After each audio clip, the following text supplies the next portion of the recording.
Ug matud pa ni Laila sa badi Laila, no?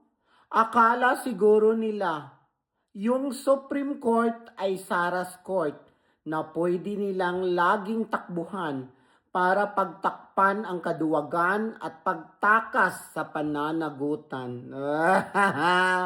Pagkahawd, oy.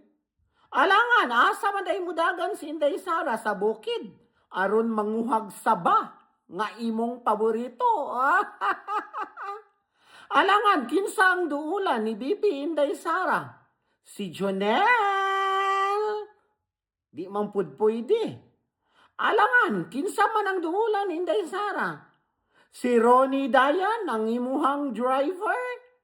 Nga imong gibitso-betso tungod sa imong pagka-kettle corn. Unya ang imong rason is frailty of a woman. Paghilom diha, oy. Kining mga hugaw nga tao, no?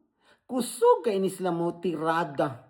Kusog kaayo manirada sa mga limpyo, sa mga walay binuhatan. Kay ang ilang gusto nga maparihas ang tanang tao nila, nga makasasala, nagpabadlong ug walay tarong nga binuhatan. Pagpuyo, Laila, Sava de Laila.